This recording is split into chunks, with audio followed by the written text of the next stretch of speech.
Good morning everyone. Morning sir. So आज हम लोग सबसे पहले आयनाइजेशन एनर्जी से स्टार्ट कर रहे हैं। Ionisation energy is the minimum amount of energy required to remove an electron from a isolated gaseous atom. Basically क्या है, मैंने आपको पहले भी बताया है। आपके पास जो एटम होता है उसके अंदर अगर हम लोग आउटरमोस्ट इलेक्ट्रॉन को रिमूव कर दें तो उसके लिए जितनी भी एनर्जी रिक्वायर्ड होती है उसे हम लोग आयनाइजेशन एनर्जी बोलेंगे।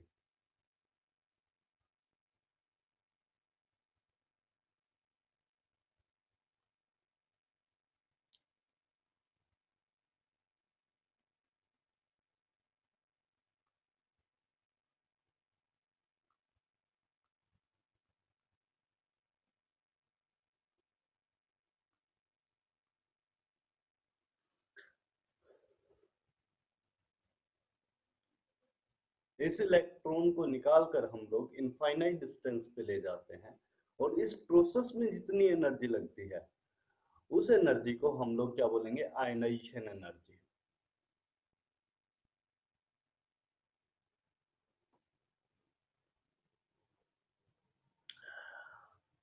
आद्या, एक बेसिक सा डाउट आपको आ रहा होगा, सर एक ही इलेक्ट्रॉन क्यों निकालें, एक्स्ट्रा इलेक्ट्रॉन क्यों नहीं हाँ। निकाल सकते? तो पहले जो फर्स्ट इलेक्ट्रॉन रिमूव करते हैं उसके बाद उस प्रोसेस में जितनी एनर्जी रिलीज हुई उसका आयनाइजेशन एनर्जी 1 बोल देंगे। उसके बाद जो बचेगा उसमें क्या हो जाएगा, एटम पे एक ओवरऑल चार्ज आ जाएगा, प्लस चार्ज, क्योंकि इलेक्ट्रॉन निकल गया है तो एक ओवरऑल आप चार्ज आपका बच जाएगा एटम के ऊपर, हाँ। है ना। तो उसकी वजह से जैसे एक एक्स्ट्रा चार्ज आ गया है यहाँ पर, एक इलेक्ट्रॉन की रिमूव करते ही आपका शील्डिंग इफेक्ट हो जाएगा कम, न्यूक्लियस और स्ट्रॉन्गली अट्रैक्ट करेगा बाकी इलेक्ट्रॉन्स को। जितने बच गए ना, जितने निकल गए उतने तो ठीक है, लेकिन जितने बच गए उनको और स्ट्रॉन्गली अपनी तरफ न्यूक्लियस अट्रैक्ट करेगा, क्योंकि न्यूक्लियस का चार्ज ज्यादा हो जाएगा, हाँ। शील्डिंग इफेक्ट कम हो गया है। तो न्यूक्लियस का चार्ज ज्यादा हो जाएगा, ज्यादा स्ट्रॉन्गली अट्रैक्ट करेगा, मतलब दूसरे जो इलेक्ट्रॉन को निकालना थोड़ा ज्यादा डिफिकल्ट होगा। मान लो ये दूसरे इलेक्ट्रॉन को निकाल रहा हूं मैं, इसको क्या बोलेंगे, आयनाइजेशन एनर्जी 2। दूसरे इलेक्ट्रॉन को निकालने के लिए जो एनर्जी रिक्वायर्ड होगी उसे क्या बोलेंगे, आयनाइजेशन एनर्जी 2। जबकि पहले इलेक्ट्रॉन को निकालने के लिए जितनी एनर्जी रिक्वायर्ड थी उसे क्या बोल रहे थे, आयनाइजेशन एनर्जी 1। तो इस तरह से डिफरेंट डिफरेंट आयनाइजेशन एनर्जी हो सकती हैं। पहले इलेक्ट्रॉन को निकालने के लिए 1, दूसरे को निकालने के लिए 2, तीसरे को निकालने के लिए 3, फोर्थ को निकालने के लिए 4। सो इस तरह से सब्सिक्वेंटली चलता जाएगा। समझ आया अध्याय बात? हाँ। इतना तो समझ आया कि फर्स्ट हम लोग निकालते हैं आयनाइजेशन एनर्जी में और प्रोटॉन ज्यादा हो जाता है और न्यूक्लियस फिर ज्यादा अट्रैक्ट करने लग जाएगा क्योंकि न्यूक्लियस का पावर ज्यादा हो जाएगा हाँ, और शील्डिंग इफेक्ट कम। कम हो जाएगा बिल्कुल। तो जब तो दोनों अगर एक साथ हम लोग दो निकाल रहे हैं तो उसको भी तो साथ, बोलेंगे ही कि वो आयनाइजेशन एनर्जी है। देखो, एक साथ दो को निकालना डिफिकल्ट, मतलब पॉसिबल नहीं होता है। एक साथ दो निकालना है मतलब एक्सट्रीमली हाई एनर्जी एक साथ देनी पड़ेगी। उसमें आयनाइजेशन एनर्जी 1 भी कवर हो जाए, 2 भी कवर हो जाए, तो आप इन दो को एक साथ निकाल पाओगे। डिफरेंस कैसे निकाल पाओगे कि धीरे धीरे करके एनर्जी बढ़ाते जाएं आद्या। सबसे सिंपल वे क्या होगा, हाँ। धीरे धीरे करके एनर्जी बढ़ाएं। तो सबसे हम्म। पहले क्या होगा कि एक इलेक्ट्रॉन निकलेगा, क्योंकि दो को एक साथ निकाले, दो को दो का एक साथ निकलने का प्रोबेबिलिटी बहुत कम होता है। एक एक पहले जैसे ही एक इलेक्ट्रॉन निकला आपका, मान लो आप धीरे धीरे करके इसे बढ़ा रहे थे, एक इलेक्ट्रॉन को एनर्जी मिली, एक इलेक्ट्रॉन जैसे ही बाहर निकलेगा दूसरे इलेक्ट्रॉन की एनर्जी सडनली इंक्रीज हो जाएगी, क्योंकि जेड इफेक्टिव बढ़ गया। नहीं? हाँ, जेड इफेक्टिव तो। हाँ, तो जैसे ही एक इलेक्ट्रॉन को एनर्जी मिलेगी दूसरे की सडनली बढ़ जाएगी, तो वो फिर और ज्यादा एनर्जी देने पे निकलेगा, ना कि सेम एनर्जी पे। ये पॉइंट समझ में आया? हाँ सेम हाँ, एनर्जी। मतलब कि Z इफेक्टिव बढ़ गया इसलिए हम लोग ज्यादा एनर्जी देंगे। हाँ, ज्यादा अट्रैक्शन है तो उस अट्रैक्शन को तोड़ने के लिए या उस अट्रैक्शन को ओवरकम करने के लिए ज्यादा एनर्जी देनी पड़ेगी।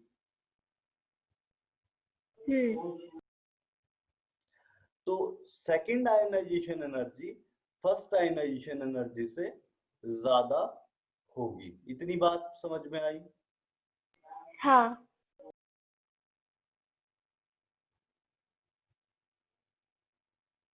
चलिए, इतनी बात समझ में आ गई है तो ये जो अपनी स्टेटमेंट है आयनाइजेशन एनर्जी की, ये आप कॉपी कर लीजिए। आयनाइजेशन एनर्जी वन क्या होगी? The amount of energy required to remove first electron. और आयनाइजेशन एनर्जी टू क्या होगी? The amount of energy required to remove the second electron from any species, isolated gaseous species. ये statement एक बार note down कर लीजिए, फिर इस स्टेटमेंट को मैं थोड़ा एक्सप्लेन करता हूँ कि कैसे होता है। आइसोलेटेड गैसियस क्यों यूज करते हैं वर्ड?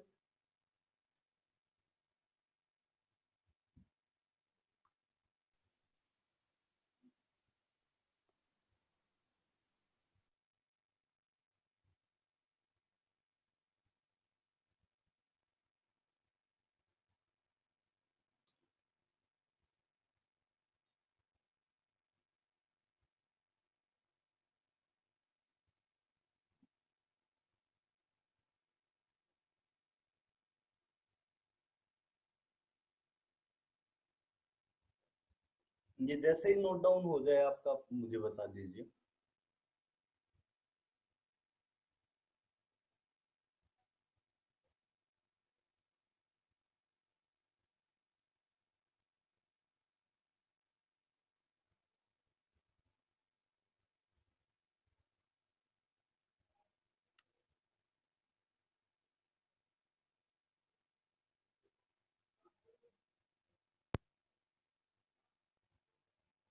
हो गया सर मेरा।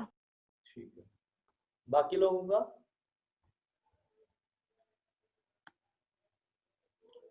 आर्यन, आयुष, परम, प्रणव, आशय।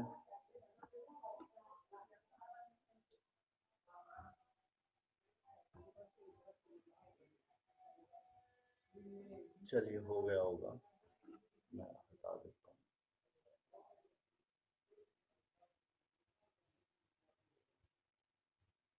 यहाँ पर एक वर्ड यूज किया गया है आइसोलेटेड गैसियस एटम। ये इस वजह से यूज किया गया है क्योंकि अगर किसी दूसरे एटम के न्यूक्लियस का इन्फ्लुएंस हुआ इलेक्ट्रॉन पे, तो इलेक्ट्रॉन को निकालने के लिए एनर्जी जो होगी वो कुछ डिफरेंट हो जाएगी। एक स्टैंडर्ड नहीं बोल सकते कि हम लोग हमेशा यही एनर्जी होगी। अगर मान लो आपके पास एक एटम ये है और एक एटम ये है, यहां से इलेक्ट्रॉन निकालना है और इस न्यूक्लियस का भी कुछ इन्फ्लुएंस पड़ रहा है, मतलब ये भी इसको आप ये भी इसको अपनी तरफ अट्रैक्ट कर रहा है। तो अगर दूसरे न्यूक्लियस का इन्फ्लुएंस पड़ रहा है तो उस केस में क्या हो जाएगा कि एनर्जी कुछ डिफरेंट हो जाएगी निकालने के लिए, क्योंकि कुछ तो अट्रैक्शन इससे भी और कम हो जाएगा कि इलेक्ट्रॉन इसकी तरफ अट्रैक्ट हो रहा है बाहर की तरफ। तो कुछ ना कुछ इश्यू आने लगेगा। जैसे जैसे आप अदर एटम के इन्फ्लुएंस में डाल दोगे जिस एटम से इलेक्ट्रॉन निकालना है उसको, तो क्या होगा आपके पास कुछ ना कुछ इश्यू आने लगेगा। इश्यू ये आने लगेगा कि जो इलेक्ट्रॉन को निकालने के लिए एनर्जी है वो बार बार डिफरेंट आएगी। तो अपन ने एक स्टैंडर्ड सेट करना था, तो उसके लिए क्या किया कि एक एटम को हम लोग आइसोलेटेड स्पेस में ले गए। आइसोलेटेड मतलब not in touch with anything else. Isolated system कैसा सिस्टम होता है? जो किसी और सिस्टम के इन्फ्लुएंस में नहीं होता है। या श्रेया बोलो। सर हमेशा I2 I1 से ग्रेटर होता है। I2 I1 से हमेशा ग्रेटर होता है। तो इसमें सर क्या जो इलेक्ट्रॉन सिस्टम जो हाफ फिल्ड होता है, हाँ तो वो तो ज्यादा स्टेबल वहां होता है पे देन। वो आएंगे इस चीज पे आएंगे। Even inert gas configuration obtain हो जाए वहां भी इशू आएगा। इनर्ट जैसे सोडियम है तो वहां पर I1 इजी हो जाएगा। जो जर्नल ट्रेंड है वो ये है कि I2 I1 से ग्रेटर होता है, लेकिन एक बार आएंगे इस चीज पे हाफ फील्ड और फुल्ली फील्ड वाला कॉन्फ़िगरेशन। थोड़ा सा टाइम दो श्रेया उसमें पहुंचने के लिए, क्योंकि वो थोड़ा सा अपने को अलग से डिस्कस करना पड़ेगा, काफी सारे केसेस है ना। चलिए। सर, हाँ श्रेया। अगर हम मैग्नीशियम को, हाँ मतलब मैग्नीशियम से इलेक्ट्रॉन निकालेंगे, तो IE2 is greater then IE1, लेकिन IE3 नहीं, वो तो सही है ही, उसमें तो क्या इशू है। एक तो मिनट। मेरा इशू ये है इसमें कि जब हम एक इलेक्ट्रॉन निकालेंगे हम्म तो उसका Mg+ बन जाएगा। उसके हम्म, बाद उसको एक और इलेक्ट्रॉन निकालेंगे तो इनर्ट गैस कॉन्फ़िगरेशन बन जाएगा। बिल्कुल। तो इनर्ट गैस बनने के लिए वो आराम से नहीं दे देगा इलेक्ट्रॉन, तो उस नहीं हिसाब से तो यार, I1 वो बनाना देखो चाहिए। देखो थोड़ा सा वैल्यू फर्क आ सकता है, लेकिन Z इफेक्टिव, क्योंकि Z का इन्फ्लुएंस काफी ज्यादा होता है, तो Z इफेक्टिव की वजह से अट्रैक्शन काफी ज्यादा पड़ता है, और जब सेकंड इलेक्ट्रॉन आप निकालोगे तो उसके लिए अमाउंट ऑफ एनर्जी डबल से भी कुछ ज्यादा हो जाता है। मैग्नीशियम समझा। केस में समझे ना, हम्म, मैग्नीशियम केस में वो एनर्जी थोड़ी डिक्रीज कर जाएगी, लेकिन क्या होगा कि आपको इलेक्ट्रॉन निकालने के लिए डिफिकल्टी होगी ही होगी। Yes sir. समझे ना। आएंगे या तो मैं बिल्कुल एग्जैक्टली डाटा पे आ जाता हूँ, या फिर वैसे बता देता हूँ कि कैसे होता है, एक आइडिया दे दूंगा मैं आपको कैसे होता है। IE3 होगा तो वो IE2 से ग्रेटर होगा, एक ये भी चीज होता है। आयनाइजेशन, जो थर्ड आयनाइजेशन एनर्जी है वो सेकंड आयनाइजेशन एनर्जी से ग्रेटर होगा।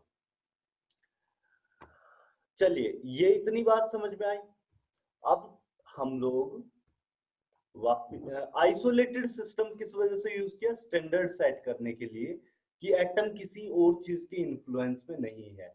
गैसियस इस वजह से क्योंकि गैसियस फॉर्म में ही आइसोलेटेड एटम हम लोग ले सकते हैं, अदरवाइज सॉलिड और लिक्विड में तो वैसे ही इंटर एटॉमिक और इंटरमोलिकुलर फोर्सेस काफी स्ट्रॉन्ग होते हैं, सर, मतलब पास पास में होते हैं सॉलिड और लिक्विड में, तो उसमें आइसोलेटेड नहीं बना सकते। आपको आइसोलेटेड एटम लेना है तो आपको गैसियस फॉर्म में लेके जाना पड़ेगा। इतनी बात समझ में आई आद्या। हाँ सर, ये तो आई, लेकिन आप जो बोले कि थर्ड से ज्यादा सेकंड पावरफुल होगा, तो वो कैसे? थर्ड होना चाहिए ना। थर्ड पावरफुल नहीं, मतलब कि थर्ड में निकालने में ज्यादा एनर्जी नहीं लगेगा सेकंड के नहीं, मुकाबले। देखो तो सही, थर्ड में ज्यादा लगेगा सेकंड से। हाँ, थर्ड में ज्यादा लगेगा, पर हम गलत सुने शायद। थर्ड में ज्यादा लगेगा सेकंड से, बिकॉज एक और इलेक्ट्रॉन निकालोगे तो इस बार 2+ चार्ज आ जाएगा। हाँ, मतलब न्यूक्लियस पे और ज्यादा चार्ज आ जाएगा और अट्रैक्ट करेगा। और अट्रैक्ट करेगा, और ज्यादा डिफिकल्ट होता जाएगा।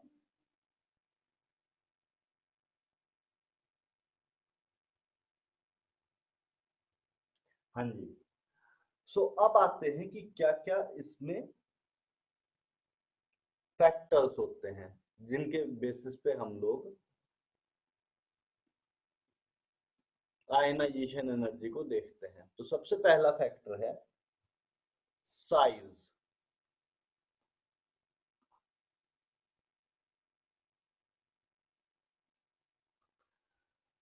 Size increases ionisation energy.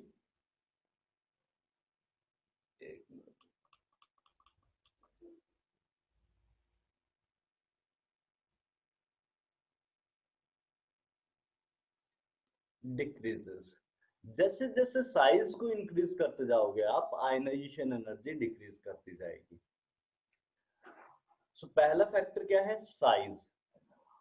आप सोडियम से सीजियम तक जाओ, आयनाइजेशन एनर्जी नीचे की तरफ डिक्रीज करती जाएगी। इवन लिथियम,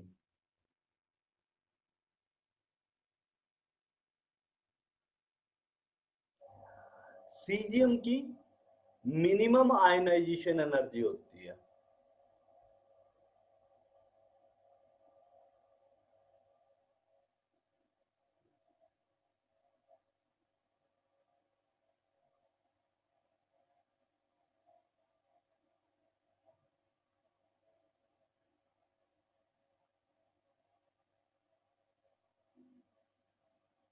सीजियम की मिनिमम आयनाइजेशन एनर्जी आपकी होती है। वैल्यू याद करने की जरूरत नहीं है।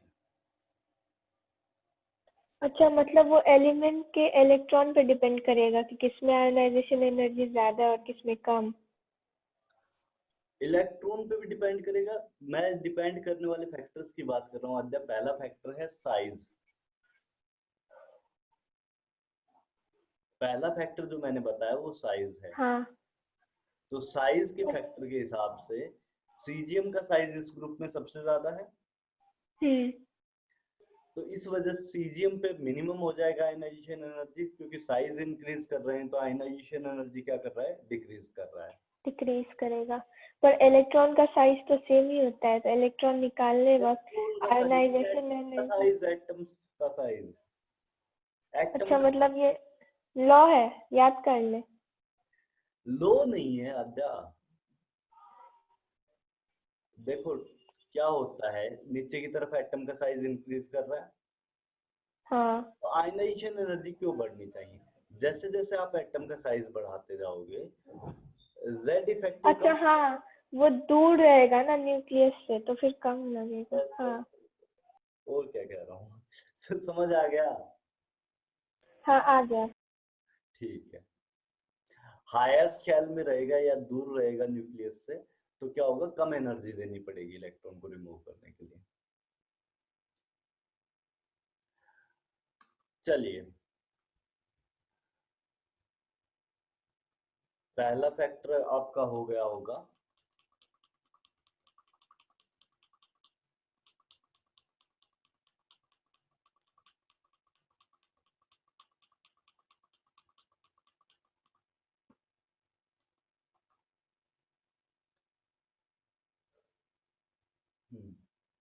चलिए, फर्स्ट फैक्टर डन हो गया।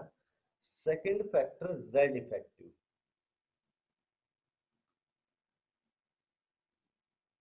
जेड इफेक्टिव क्या इफेक्ट होना चाहिए आद्या, अब आप बता दो। Total charge minus. नहीं, जेड इफेक्टिव इंक्रीज करें तो आयनाइजेशन एनर्जी। अच्छा, जेड इफेक्टिव इंक्रीज करेंगे तो आयोनाइजेशन एनर्जी डिक्रीज होगा। अरे भाई आद्या, सब गोबर कर दिया लास्ट करके। नहीं, वो भी इंक्रीज करेगा। जब भी जेड इफेक्टिव, क्योंकि देखो जेड इफेक्टिव क्या है कि न्यूक्लियस का अट्रैक्शन है, तो अट्रैक्शन बढ़ता जा रहा है जैसे जैसे, तो क्या होगा, आयन इलेक्ट्रॉन को निकालना उतना ही डिफिकल्ट होता जाएगा। हाँ हाँ। नहीं, तो इलेक्ट्रॉन को निकालना डिफिकल्ट है, मतलब ज्यादा अमाउंट ऑफ एनर्जी देना पड़ेगा, और ज्यादा अमाउंट ऑफ एनर्जी मतलब आयनाइजेशन एनर्जी का इंक्रीज। चार। नहीं आई ये बात समझ। हाँ सर, आ गई। तो अट्रैक्शन है ना बहुत ज्यादा, जब वो इंक्रीज करेंगे तो फिर हम लोग को निकालने के लिए उतना ही एनर्जी ज्यादा देना पड़ेगा। ठीक है। चलिए,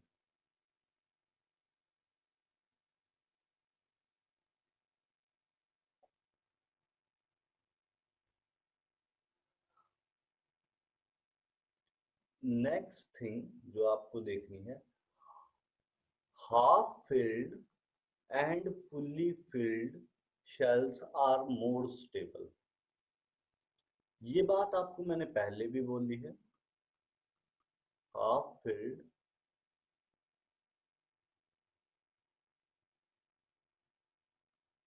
and fully filled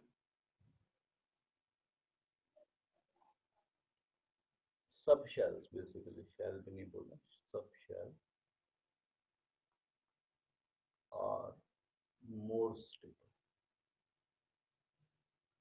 अब श्रेया की बात पे आएंगे। Half filled and fully filled sub shells are more stable. ये बात पहले भी बताई है, जो आपकी हाफ फिल्ड शेल्स होती हैं और फुली फिल्ड शेल्स होती हैं वो रिलेटिवली मोर स्टेबल होती हैं, मतलब वहां से इलेक्ट्रॉन का निकालना डिफिकल्ट होगा as compare to normal configuration. अगर आपके पास हाफ फिल्ड या फुली फिल्ड सब शेल है तो वहां से इलेक्ट्रॉन का निकालना डिफिकल्ट होगा as compare to normal configuration. So ये थर्ड पॉइंट है। अब थर्ड पॉइंट को हम लोग थोड़ा डिटेल में डिस्कस करेंगे कि कैसे होता है, केसेस ले लेके।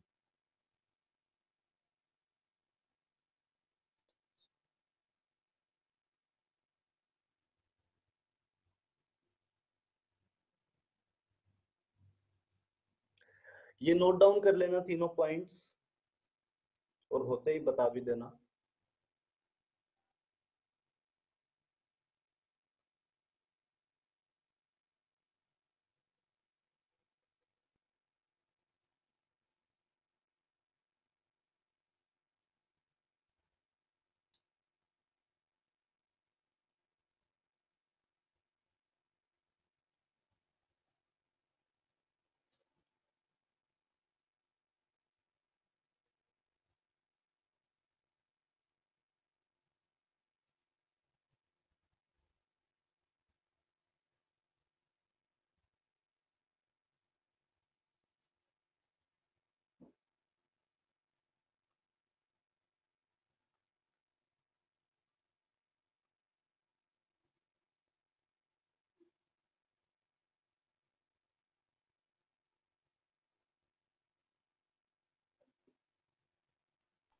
हो गया सर।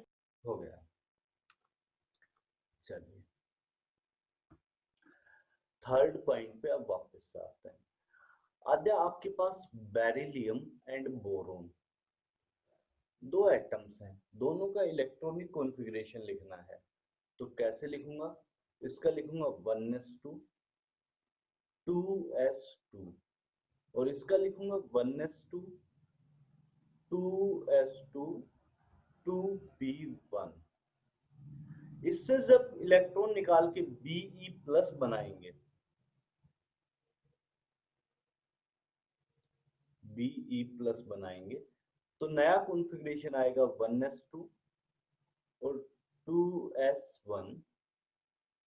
जबकि इससे इलेक्ट्रॉन निकालकर नया को बी प्लस बनाएंगे, बोरोन प्लस बनाएंगे, उसका नया कॉन्फ़िगरेशन क्या होगा? 1s2 2s2 ऐसा कुछ। हाँ। तो कुछ आया हुआ।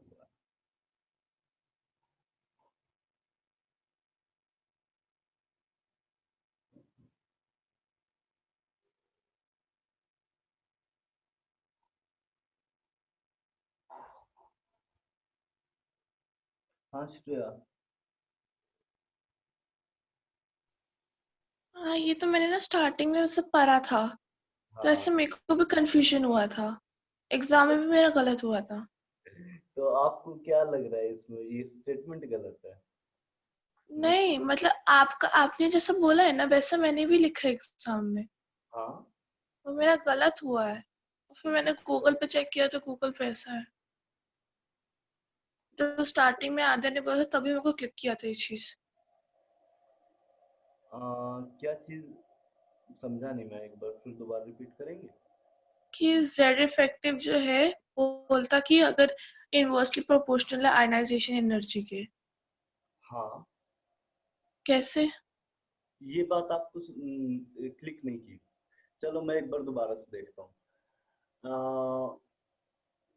श्रेया, मैं इसको एक बार कंप्लीट कर लूँ उसके बाद वापस आ हाँ जाऊँ? हाँ हाँ हाँ। ठीक है। आद्या, बाकी लोग एक बार देख लीजिए यहाँ पे हुआ क्या। बेरिलियम के पास कॉन्फ़िगरेशन 1s2 और 2s2 था, मतलब फुली फिल्ड सब शेल्स थी। 1s2 1s सब शेल भी फुली फिल्ड है, 2s सब शेल भी फुली फिल्ड है। बोरोन के पास क्या है 1s2 2s2 2p1। यहाँ पर जो इलेक्ट्रॉन है वो फुली फिल्ड सबशेल के अंदर नहीं है। जब आप Be+ बनाओगे तो आप फुली फिल्ड सबशेल के कॉन्फ़िगरेशन को ब्रेक करके हाफ फिल्ड पे जा रहे हो, मतलब अनस्टेबल की तरफ जा रहे हो। तो थोड़ा सा ज्यादा एनर्जी यहाँ पर सप्लाई करना पड़ेगा। जबकि बोरोन के अंदर आप क्या कर रहे हो 2s2 मतलब 1s2 2s2 पे पहुंच जा रहे हो फाइनली।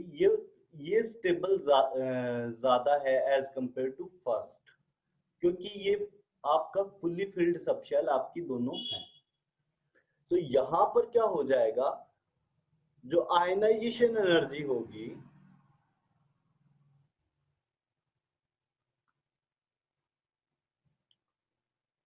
बेरिलियम की,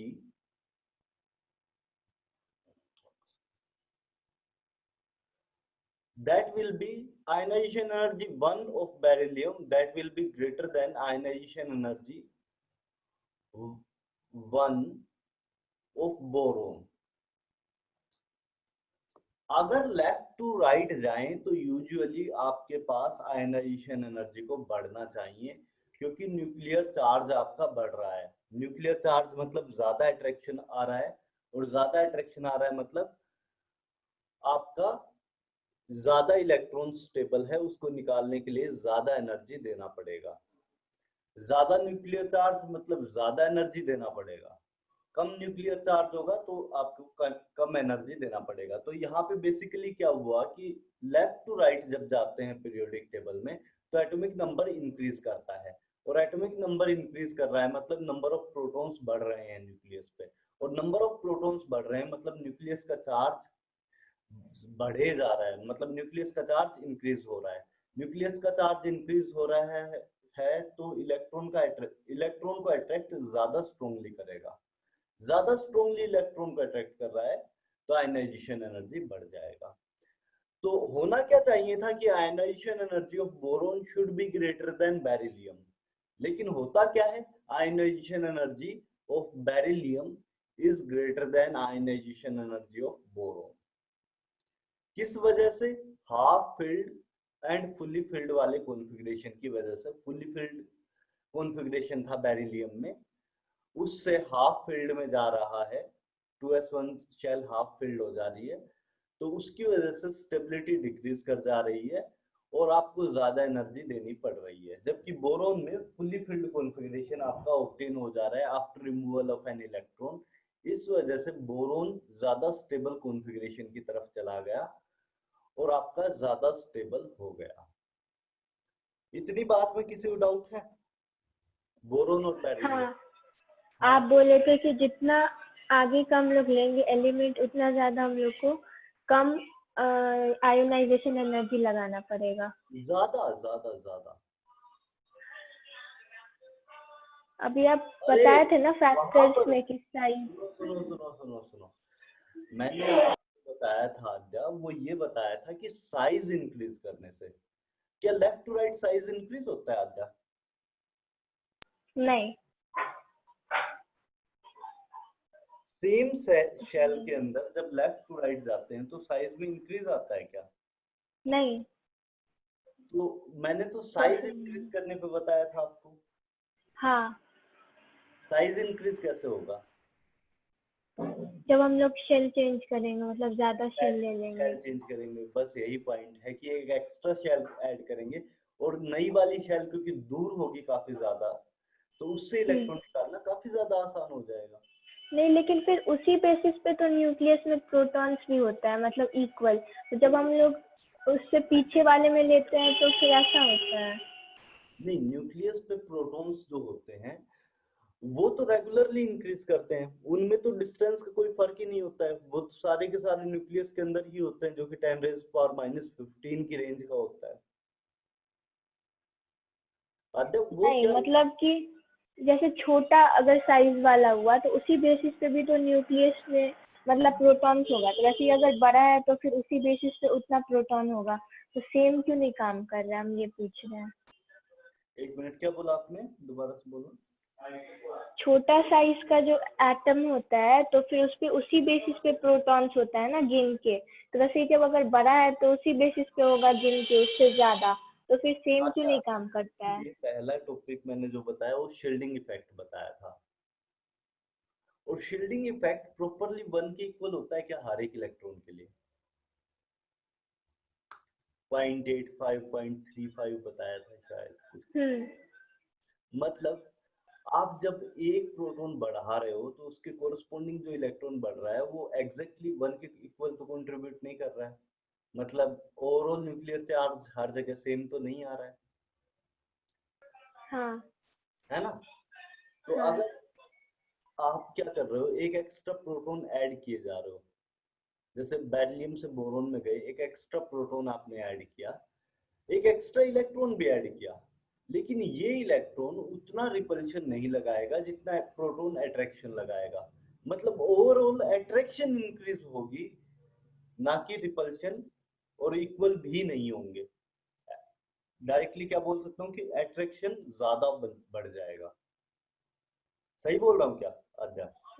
हाँ, जब प्रोटॉन ऐड करते हैं तो इलेक्ट्रॉन भी ऐड होता है, तो फिर क्यों अट्रैक्शन ज्यादा हम लोग बोल रहे हैं और रिपल्शन उतना नहीं, मतलब अब इलेक्ट्रॉन ये का। चीज मैंने आपको शील्डिंग इफेक्ट के टाइम समझाई थी आद्या, एक मिनट में वापस चला जाता हूँ।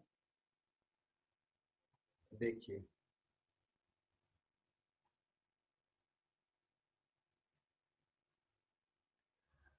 मान लो आपके पास एक इलेक्ट्रॉन एक प्रोटॉन, ठीक है।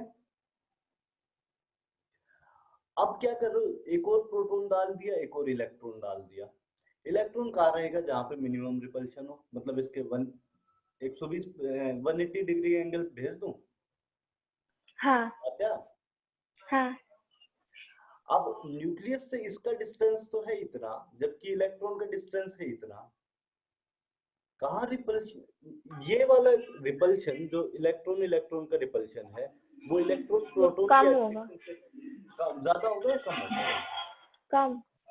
कम होगा। तो फिर मतलब क्या होगा, ओवरऑल अट्रैक्शन बढ़ जाएगा इस इलेक्ट्रॉन पे। पहले तो एक ही प्रोटॉन का अट्रैक्शन था, अब दो प्रोटॉन का अट्रैक्शन है, एक इलेक्ट्रॉन का रिपल्शन भी है, लेकिन रिपल्शन उतना ज्यादा नहीं है, एक प्रोटॉन की इन्फ्लुएंस इतना नहीं है, उससे कम हम्म। है ना? तो रिपल्शन कम हाँ, है तो मतलब ओवरऑल अट्रैक्शन क्या हुआ, कुछ ज्यादा। 1.3 कुछ तो आएगा, कुछ ज्यादा आएगा 1 से, हाँ। है ना? तो ज्यादा अट्रैक्शन आया, फिर एक और इलेक्ट्रॉन ऐड कर लो। इस बार जो इलेक्ट्रॉन ऐड किया उस पे ये दोनों रिपल्शन लगाएंगे और ये वाला अट्रैक्शन लगाएगा, करेक्ट? हाँ। यहां से समझ नहीं आएगा, लेकिन यहाँ पे एक और इलेक्ट्रॉन डाल के देख लो तो समझ आ जाएगा कि ये इलेक्ट्रॉन काफी दूर पड़ जाएगा तो रिपल्शन वापस से कम कर देगा, और इस पे अट्रैक्शन के मतलब भी कि हम साथ। लोग इस बेसिस पे बोल रहे हैं कि अट्रैक्शन ज्यादा है क्योंकि रिपल्शन कम लग रहा है डिस्टेंस की वजह से। हाँ, अच्छा। बेसिस और आपको, अट्रैक्शन आसानी से हो जा रहा है क्योंकि डिस्टेंस कम है।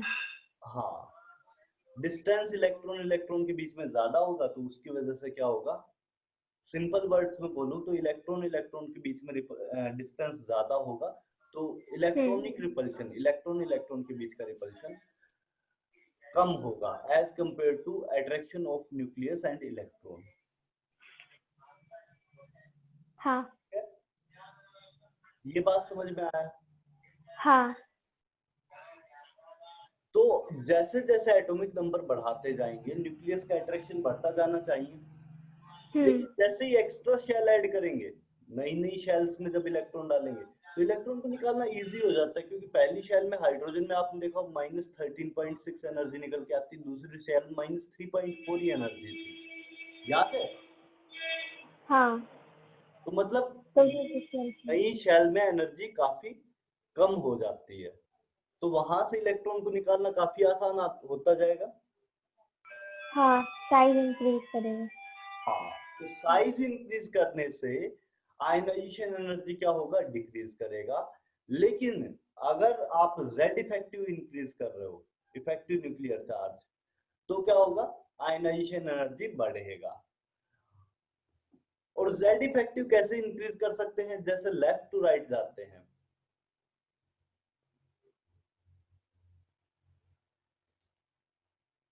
इस तरफ जा रहे हैं, तो यहाँ पे साइज तो इस तरफ डिक्रीज किए जा रहा है, साइज बेसिकली इस तरफ डिक्रीज कर रहा है, साइज डिक्रीज करेगा, क्योंकि मैंने ये बताया था क्यों साइज डिक्रीज करता है, क्योंकि न्यूक्लियस का अट्रैक्शन बढ़ता जाता है, शेल श्रिंक होती जाती है, श्रिंक शेल श्रिंक होती जाएगी, बताया था। हाँ तो यहाँ हाँ पर ये याद है। होती जाएगी, आपके पास क्या होगा, लेफ्ट टू राइट जाने पे पीरियोडिक टेबल में पूरी में शेल साइज डिक्रीज करता जाता है, जर्नल ट्रेंड है ये, हर जगह वैलिड नहीं होता है, कुछ कुछ जगह दिक्कत आएगी, लेकिन जर्नल ट्रेंड क्या है कि आपका लेफ्ट टू राइट जाने पे साइज डिक्रीज कर रहा है, और साइज डिक्रीज कर रहा है तो उसी वे में आप बोल सकते हो कि जो जेड इफेक्टिव है वो इंक्रीज किया जा रहा है, और आपका इलेक्ट्रॉन को निकालना डिफिकल्ट होता जा रहा है, तो आयनाइजेशन एनर्जी बढ़ता जाएगा। ठीक है, पर आप दोनों बात बोले थे कि एटॉमिक नंबर अगर बढ़ता है तो साइज भी तो बढ़ता है, शेल ज्यादा आ जाता है, मतलब जनरली। लेफ्ट टू राइट में शेल नहीं बढ़ता, पीरियोडिक टेबल शेल्स के अकॉर्डिंग ही तो हाँ अरेंज। ऊपर से नीचे बढ़ता है, हाँ लेफ्ट टू राइट नहीं बढ़ता। हाँ तो मैं लेफ्ट टू राइट की बात कर रहा हूँ कि लेफ्ट टू राइट में आपके पास ऐसे होगा, ऊपर से नीचे मैं पहले बता चुका हूँ, आपका आयनाइजेशन एनर्जी इंक्रीज करता जाएगा। हाँ मतलब लेफ्ट टू राइट में शेल तो सेम ही रहता है ना, इसलिए। हाँ वो श्रिंक वाला पता है। अभी समझ आ गया? हाँ ठीक है, चलिए ऐसे ही आपको नाइट्रोजन और ऑक्सीजन के बीच में कंपैरिजन करना है। नाइट्रोजन का कॉन्फ़िगरेशन मुझे कौन बताएगा, कौन बताएगा, कौन बताएगा नाइट्रोजन कॉन्फ़िगरेशन?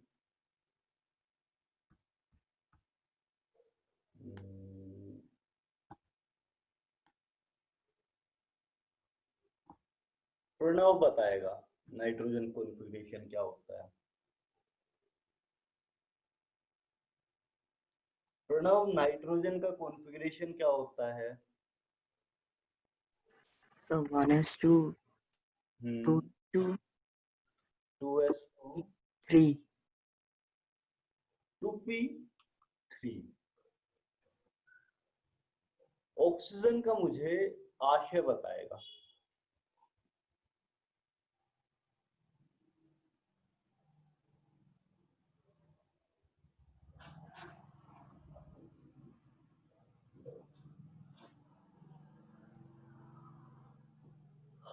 अब अगर आप इनको सब शेल्स को इस फॉर्म में रिप्रेजेंट करो सिंपली, तो कैसे दिखाई देंगी? ऐसा कुछ फिर कुछ शायद 1s2 2p4 और उसका 2 नहीं सॉरी एक मिनट कर दो।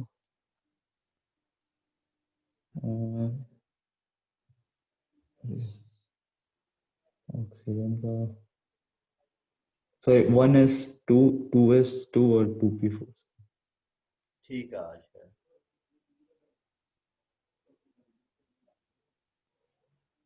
तुम अब भी नहीं पढ़ रहे हो, मुझे समझ में आ रहा है। सर थोड़ा सा दिक्कत है। क्या दिक्कत है बताओ? भूल गया सर, बस एक बार वो रिवाइज करना पड़ेगा मुझे कॉन्फ़िगरेशन और फिर से एटॉमिक स्ट्रक्चर। करोगे भाई, तुम लोगों ने मुझसे अवस्थी के डाउट्स वगैरह कुछ नहीं पूछे। मैं नेक्स्ट असाइनमेंट आपको भेजने वाला हूँ, क्योंकि ये चैप्टर फिनिश हो जाएगा अगले 2 लेक्चर में।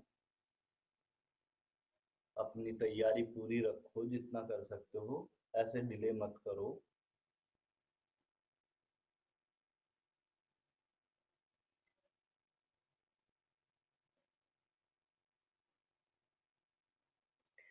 चलिए, इन दोनों में कहां से इलेक्ट्रॉन निकालना इजी होगा?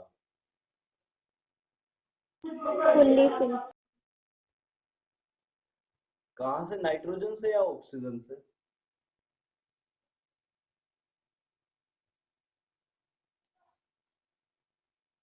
इन दोनों में से कहाँ से इलेक्ट्रॉन निकालना इजी होगा, नाइट्रोजन से या ऑक्सीजन से? Ionization nitrogen. एनर्जी किसका कम होगा?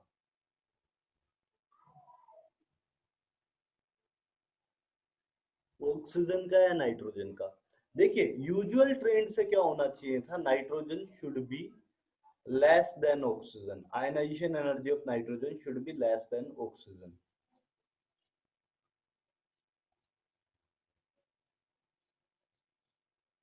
लेकिन हो क्या रहा है, होता ये है ionization energy of nitrogen is greater than, ये गलत है। क्यों गलत है? आयनाइजेशन एनर्जी ऑफ ऑक्सीजन, ये किस वजह से होता है? अगेन आप देखो कि नाइट्रोजन का यहाँ पर हाफ फील्ड कॉन्फ़िगरेशन है, जो पी ऑर्बिटल है वो हाफ फील्ड कॉन्फ़िगरेशन में है, मतलब अगर वहां से इलेक्ट्रॉन निकालोगे तो ये अनस्टेबल की तरफ चला जाएगा, ऑलरेडी काफी ज्यादा स्टेबल है। Half filled configurations are quite stable, half filled and fully filled configurations are very stable. So यहाँ पे ऑलरेडी हाफ फील्ड कॉन्फ़िगरेशन है, जबकि ऑक्सीजन में क्या है आपका, जैसे ही इलेक्ट्रॉन निकालोगे तो आपको हाफ फील्ड कॉन्फ़िगरेशन ऑब्टेन होगा, मतलब स्टेबल कॉन्फ़िगरेशन ऑब्टेन होगा आफ्टर रिमूविंग एन इलेक्ट्रॉन। मतलब इलेक्ट्रॉन निकालने से स्टेबल हो जा रहा है, मतलब काफी कम आयनाइजेशन एनर्जी होगा as compare to nitrogen. Nitrogen में आप अनस्टेबिलिटी क्रिएट कर रहे हो, जबकि ऑक्सीजन में स्टेबिलिटी क्रिएट कर रहे हो। यहाँ पर इलेक्ट्रॉन निकाल के सिस्टम को अनस्टेबल कर दे रहे हो, मतलब amount of energy required should be greater, जबकि यहाँ पे इलेक्ट्रॉन निकाल के सिस्टम को स्टेबल किया जा रहा है, मतलब amount of energy come required होगा। ये बात समझ आई या नहीं, हाफ फील्ड या fully, half filled and fully field configuration वाली? आ गए आद्या? सर, आ गए। आ गई है। चलिए मैं आपको एक क्वेश्चन दे रहा हूं, आपको बताना है ऑर्डर क्या होगा।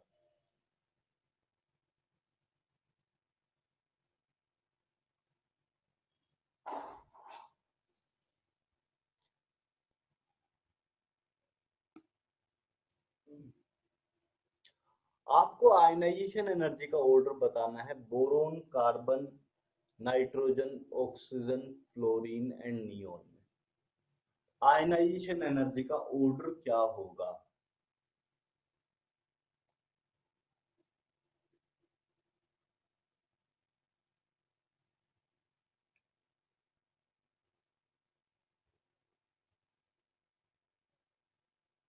बताइए, समझ आई थी तो बताइए।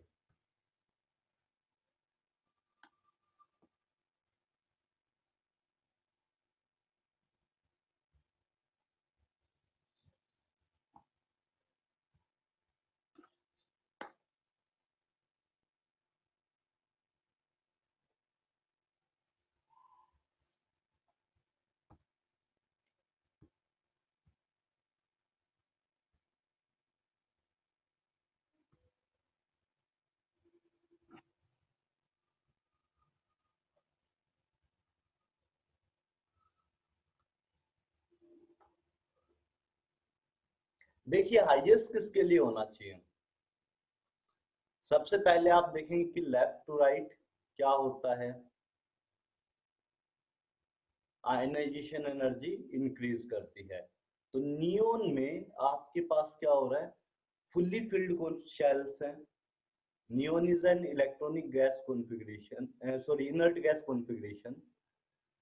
तो आपके पास नियोन हाईएस्ट हो जाएगा, क्योंकि इनर्ट गैस कॉन्फ़िगरेशन से आप किसी भी कॉन्फ़िगरेशन पे लेके जाओ अनस्टेबल ही होगा।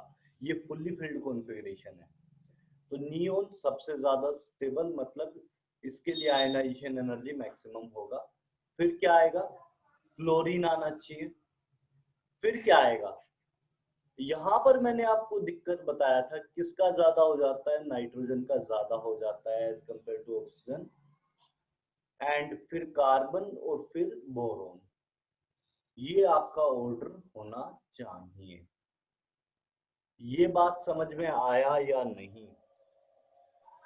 तो नियॉन सबसे ज्यादा स्टेबल है, तो उसमें कम Sir? एनर्जी लगेगा ना इलेक्ट्रॉन निकालने में। सबसे ज्यादा स्टेबल है आद्या, तो उसमें सबसे ज्यादा एनर्जी नहीं होना चाहिए निकालने के लिए।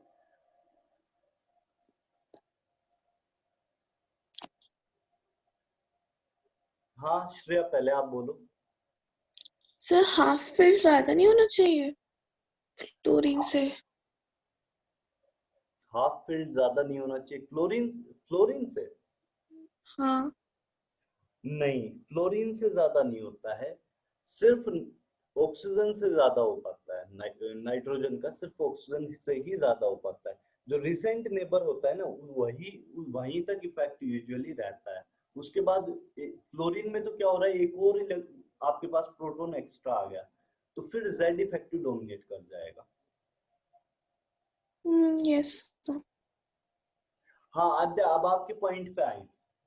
ज्यादा स्टेबल वाला आद्या, हाँ ज्यादा स्टेबल वाले में जेड इफेक्टिव ज्यादा होगा, हाँ ज्यादा अट्रैक्शन होगा ना।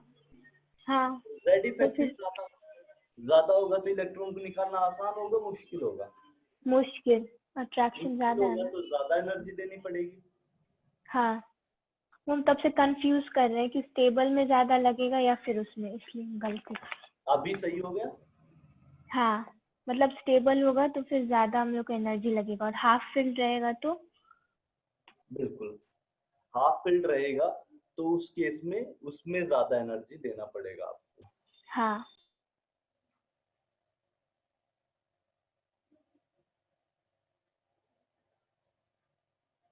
चलिए,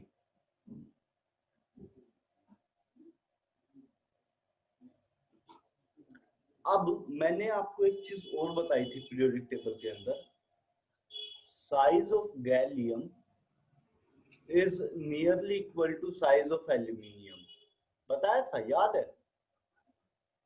size of gallium is nearly equal to size of aluminium. Reason भी बताया था, contraction of d shell, d orbital, contraction of D orbital बोला था, याद है? किसी को याद है या नहीं है contraction of D orbital? Yes sir.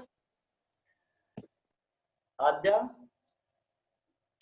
हाँ डी ऑर्बिटल का कॉन्ट्रैक्शन बताया था कि डी ऑर्बिटल केस में आपके इलेक्ट्रॉन्स काफी ज्यादा डिस्टेंस पे होते हैं एक दूसरे के साथ, इस वजह से न्यूक्लियस का अट्रैक्शन ज्यादा लगता है और शेल कॉन्ट्रैक्ट करके बिल्कुल छोटी हो जाती है, और गैलियम का साइज एल्यूमिनियम के साइज के बराबर आ जाता है, इक्वल होता है ना?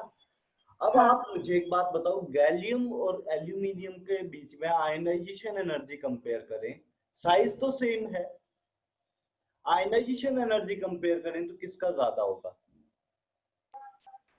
साइज का तो ये ऑर्डर है, सेम होता है नियरली। हाँ, तो एल्यूमिनियम होगा। एल्यूमिनियम होगा, कैसे आद्या? लेफ्ट टू राइट जा रहा है ना। लेफ्ट टू राइट जा रहे हैं, ऊपर से नीचे जा रहे हैं? पीरियोडिक टेबल याद नहीं आद्या?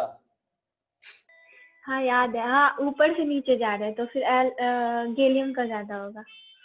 गैलियम का ज्यादा होगा, लेकिन मैंने आपको एक चीज बताई थी, ये ऊपर से नीचे वाला कॉन्सेप्ट किस वजह से लग रहा है, क्योंकि साइज इंक्रीज हो रहा है ऊपर से नीचे, हाँ नीचे ठीक है, तो साइज इंक्रीज होना चाहिए था, लेकिन यहाँ तो साइज का इंक्रीज है ही नहीं, फिर क्या करोगे? यहाँ तो साइज इंक्रीज नहीं हो रहा है आद्या। हाँ, नहीं हो रहा है। बी शेल किसका कॉन्ट्रैक्ट कर रहा था? D and f shell contract कर जा रहा है जहां भी प्रेजेंट होगा, किस एलिमेंट में? हर एक में जिसमें भी प्रेजेंट होगा उस सब में कॉन्ट्रैक्ट। हाँ, तो दोनों का साइज तो सेम ही आ रहा है। हाँ, तो गैलियम ही होगा, क्योंकि इसमें हम लोग इंक्लूड कर रहे हैं ना एफ और बी शेल। देखो, गैलियम में डी शेल इंक्लूड कर रहे हैं, और गैलियम में क्या है, साइज सेम है, लेकिन न्यूक्लियस पे नंबर ऑफ प्रोटॉन्स तो बहुत ज्यादा है, हाँ और नंबर ऑफ प्रोटॉन्स बहुत ज्यादा है मतलब क्या होगा, आपका न्यूक्लियस का अट्रैक्शन काफी ज्यादा बढ़ जाएगा। हाँ, इसलिए तो हम बोले। फिर सेकंड फैक्टर पे चेक करूं तो Z इफेक्टिव देखेंगे, तो Z इफेक्टिव गैलियम का काफी ज्यादा आएगा, हाँ क्योंकि गैलियम पे न्यूक्लियर चार्ज ज्यादा है, एल्यूमिनियम पे न्यूक्लियर चार्ज कम है। तो इस वजह से अट्रैक्शन आयनाइजेशन ज्यादा है, energy of gallium should be सबसे ज्यादा। Greater then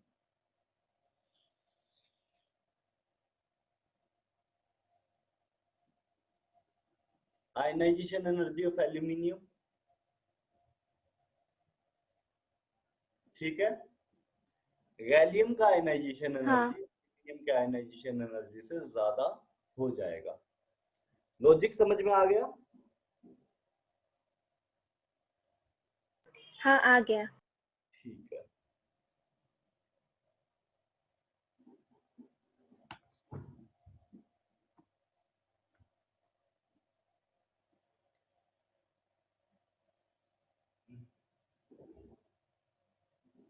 Next part is electron affinity.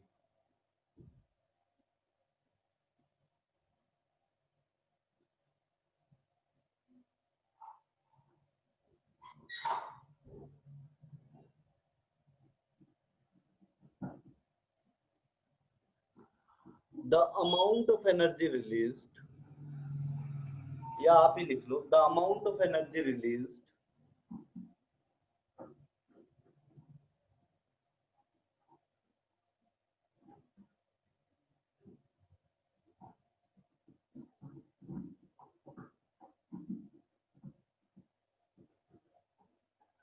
when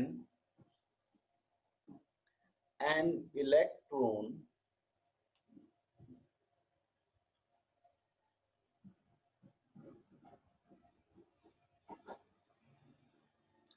is added to a isolated gaseous atom.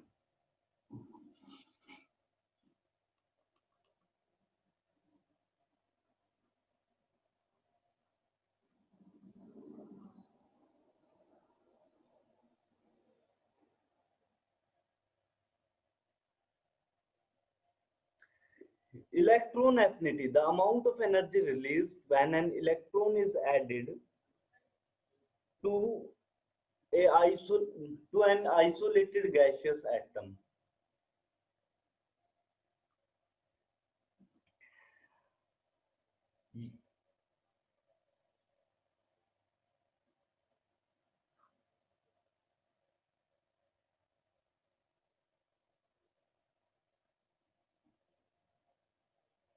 ये बात समझ में आई क्या बोल रहा हूं? आपके पास एक क्लोरीन एटम है, इसके पास क्या होते हैं? 7 इलेक्ट्रॉन होते हैं। ये क्या चाहेगा? मेरे पास किसी तरह एक और इलेक्ट्रॉन आ जाए, तो इसको एक इलेक्ट्रॉन अगर दे दिया जाए +1 इलेक्ट्रॉन, तो ये किस में कन्वर्ट हो जाएगा? Cl- में विद 8 इलेक्ट्रॉन्स। ये काफी स्टेबल हो जाएगा, और इस प्रोसेस में आपके पास बेसिकली जो जितना एनर्जी रिलीज हो, क्योंकि स्टेबल कॉन्फ़िगरेशन ऑब्टेन हुआ है, तो ओवरऑल एनर्जी इसका डिक्रीज कर गया है। कहीं भी स्टेबिलिटी कैसे आती है? आपकी एनर्जी डिक्रीज करके स्टेबिलिटी आती है। तो एनर्जी डिक्रीज हुआ होगा, मतलब इस सिस्टम ने कुछ एनर्जी रिलीज किया होगा। इसके पास पहले कुछ एनर्जी था, इसने कुछ एनर्जी को छोड़ दिया, तो आपके पास क्या ऑब्टेन हुआ है? एक स्टेबल सिस्टम ऑब्टेन हुआ है। ये बात समझ में आई क्या बोल रहा हूं? रिलीज्ड क्यों बोला है?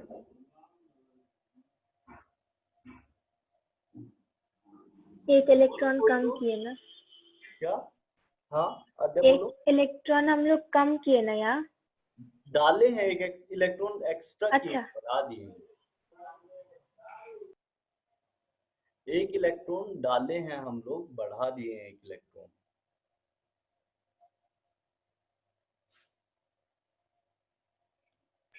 तो फिर अट्रैक्शन तो कम होगा। देखो आद्या, एनर्जी रिलीज कैसे होता है? मैंने आपको हाइड्रोजन का एग्जांपल बताया था, याद है? Hydrogen atom. हाँ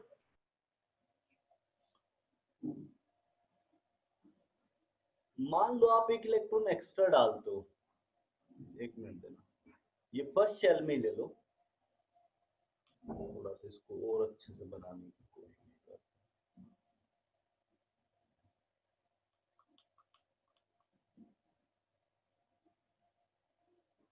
ये हाइड्रोजन का फर्स्ट शेल है। अच्छा, इसमें क्या है, एक इलेक्ट्रॉन आपके पास प्रेजेंट है, इसकी एनर्जी कितनी होती है आद्या? -13.6 इलेक्ट्रॉन वोल्ट। ठीक है आद्या, इतनी बात ठीक है? हाँ, यहाँ तक ठीक है। एक इलेक्ट्रॉन को मैं जबरदस्ती इसी ऑर्बिट के अंदर डालूं तो उसकी एनर्जी -13.6 नहीं होगी, उससे थोड़ी कम होगी। लेकिन थोड़ी कम कितना, 10 हो जाएगा, 11 हो जाएगा, -10 पॉइंट समथिंग आ जाएगा। थोड़ा सा हाँ, कम थोड़ा। क्यों हो जाएगा? क्योंकि इलेक्ट्रॉन उसको रिपेल कर रहा होगा। यहाँ पे एक एक्स्ट्रा इलेक्ट्रॉन आ जाएगा तो उसको इलेक्ट्रॉन रिपेल करेगा, ये न्यूक्लियस अट्रैक्ट करेगा, है ना? तो इलेक्ट्रॉन रिपेल करेगा, तो पहले वाले इलेक्ट्रॉन को कोई रिपल्शन नहीं लग रहा था, उसके पास सिर्फ अट्रैक्शन था। लेकिन इस इलेक्ट्रॉन पे कुछ रिपल्शन भी है, और उस रिपल्शन की वजह से एनर्जी -13.6 ना होगी इस इलेक्ट्रॉन की, और प्रीवियस इलेक्ट्रॉन की भी -13.6 नहीं रहेगी, 10 के आसपास पहुंच गई, मान लो कम हो गई है। ठीक है? अच्छा, ऐसे लेकिन एक शेल में जितना इलेक्ट्रॉन होता है उसका बराबर होना चाहिए, लेकिन वो रिपल्शन की वजह से कम हो रहा है। एक शेल में जितने इलेक्ट्रॉन है उनका बराबर ही, दोनों का मैंने बोला कि दोनों का ही। पहले वाला इनिशियली कोई रिपल्शन फील नहीं कर रहा था, तो -13.6 फील कर रहा था। लेकिन जैसे ही दूसरा इलेक्ट्रॉन आपने डाला तो क्या होगा कि दोनों का एनर्जी, दूसरा वाला भी कुछ 13.6 वाला अट्रैक्शन फील नहीं किया, उसने क्या किया, थोड़ा कम अट्रैक्शन फील किया, क्योंकि जो पहले से इलेक्ट्रॉन प्रेजेंट था वो रिपेल कर रहा है, और जो पहले से इलेक्ट्रॉन प्रेजेंट था उस पर भी नया इलेक्ट्रॉन जो आया है वो रिपल्शन लगाएगा, तो उसकी भी एनर्जी 13.6 से डिक्रीज कर जाएगी थोड़ी सी। हाँ। लेकिन ओवरऑल सिस्टम की बात करें तो ओवरऑल सिस्टम पे -20 चला जाएगा एनर्जी, क्योंकि दो इलेक्ट्रॉन आए तो दोनों का मिला के काउंट करेंगे, -10 जबकि एक इलेक्ट्रॉन वाले सिस्टम में कितनी एनर्जी थी, -13.6। 13.6। तो अभी एनर्जी ज्यादा नेगेटिव हो गई है, मतलब ज्यादा स्टेबिलिटी आ गई है। हाँ। आद्या, हाँ, ज्यादा नेगेटिव आया ना। हाँ, तो ज्यादा स्टेबिलिटी, सो ज्यादा स्टेबिलिटी का सीधा सीधा मीनिंग होगा कि यहाँ पर एनर्जी कुछ निकल गया होगा, -20 पहुंचा होगा। इनिशियली एनर्जी इस इलेक्ट्रॉन का 0 था, ये पहुंच गया -10 पे, मतलब +10 की एनर्जी इसने रिलीज कर दी होगी, तभी पहुंचा होगा ऐसे -10 पे। हाँ। नहीं आद्या, एक मिनट, आप बोले कि जब फर्स्ट एक ही इलेक्ट्रॉन रहेगा तो उसका चार्ज -13.6 रहेगा, और जब हम लोग एनर्जी हाँ, एनर्जी, और जब हम लोग 2 इलेक्ट्रॉन उसमें डालेंगे तो फिर दोनों इक्वली एनर्जी फील करेगा, 10 पॉइंट समथिंग चला जाएगा, वो रिपल्शन या जो भी आप लॉजिक बताए उस बेसिस पे, तो दोनों का सेम तो रहेगा ना जब 2 आ जाएगा तो। शेल सेम है तो फिर रिपल्शन और अट्रैक्शन भी तो सेम फील बिल्कुल करेगा। सही है, सेम रहता है। हाँ, और फिर वो -20 पे जाएगा तो फिर कम एनर्जी हो जाएगा, ज्यादा स्टेबल। जो एनर्जी शुरू की थी वो 0 एनर्जी थी, फाइनल एनर्जी क्या है, -10, तो गैप कितने का हुआ?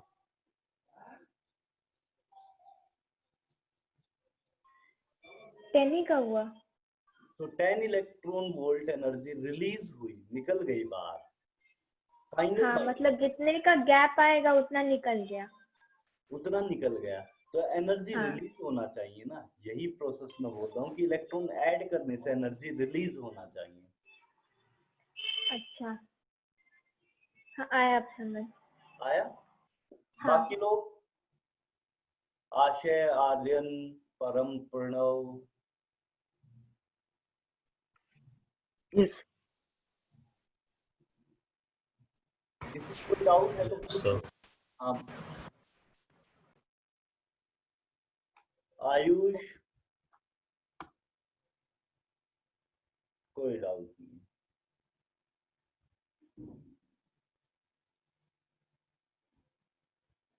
चलिए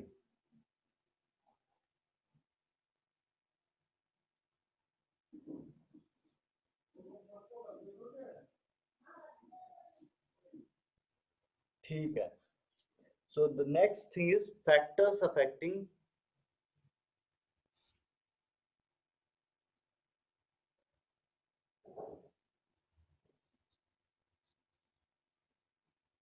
इलेक्ट्रॉन एफिनिटी।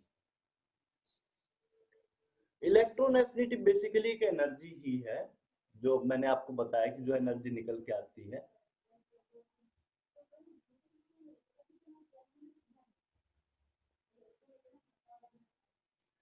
इलेक्ट्रॉन एफिनिटी को ही कोई कई बार इलेक्ट्रॉन गेन एंथैल्पी भी बोल दिया जाता है, लेकिन साइन का थोड़ा सा फर्क आता है, वो बताएंगे।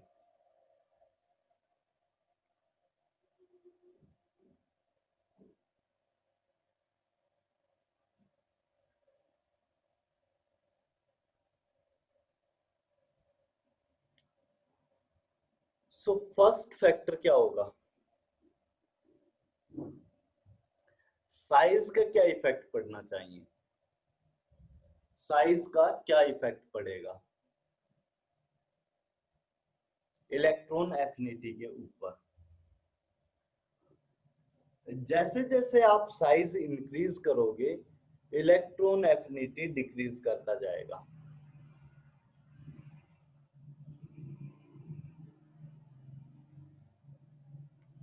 जैसे जैसे आप साइज इंक्रीज करोगे, इलेक्ट्रॉन एफिनिटी डिक्रीज करता जाएगा, क्योंकि मोर एंड मोर इलेक्ट्रॉन्स का रिपल्शन इन्वॉल्व होता जाएगा। आपके पास नई नई शेल्स आप जब ऐड करते रहोगे, तो वहां पर जैसे जैसे ही आप इलेक्ट्रॉन ऐड करोगे, तो वो लास्ट शेल में इलेक्ट्रॉन ऐड होता है। और लास्ट शेल की अगर एनर्जी कम है, क्योंकि आपको पता है जैसे जैसे हम लोग बाहर जाते जाते हैं, शेल नंबर इंक्रीज करते जाते हैं, शेल्स की एनर्जी डिक्रीज करती जाती है। तो आप लास्ट वाली शेल में अगर इलेक्ट्रॉन को ऐड करोगे, तो आपको ज्यादा एनर्जी नहीं मिलेगा, कम एनर्जी रिलीज होगा। जैसे बेसिकली पहली वाली शेल में हाइड्रोजन लाइक सिस्टम के लिए 13.6 होता है, 3.4 होता है सेकंड वाली के लिए, और थर्ड वाली के लिए 1 पॉइंट समथिंग पे ही चला जाता है। 0.8 है, 1 पॉइंट समथिंग है, देख लेना। तो मतलब काफी बड़ा डिफरेंस है। शेल में इलेक्ट्रॉन ऐड करोगे तो कितना एनर्जी? 1.51 1.51। सो 1.51 आपका थर्ड शेल में एनर्जी होता है। और यहाँ पर देखने जाओ, थर्ड शेल में अगर इलेक्ट्रॉन ऐड किया तो 1.51 इलेक्ट्रॉन वोल्ट एनर्जी रिलीज होगा। सेकेंड शेल में ऐड किया तो -3.4 इलेक्ट्रॉन वोल्ट एनर्जी रिलीज होगा। फर्स्ट शेल में ऐड किया तो minus 13.6 electron volt energy release होगा। साइन नहीं कंसीडर करेंगे, एनर्जी रिलीज केस में डायरेक्टली वैल्यू कंसीडर करेंगे। तो ऐसे ऐसे वेरिएशन आती जाती है। तो जैसे जैसे शेल बढ़ाते जाते हैं, बड़ी वाली शेल में इलेक्ट्रॉन डालने से ज्यादा एनर्जी रिलीज नहीं होता है। तो साइज इंक्रीज करने से इलेक्ट्रॉन एफिनिटी डिक्रीज करेगा। इसमें डाउट है क्या, इस पार्ट में साइज और इलेक्ट्रॉन एफिनिटी के रिलेशन में? हाँ, नहीं आया समझ। नहीं आया? नहीं।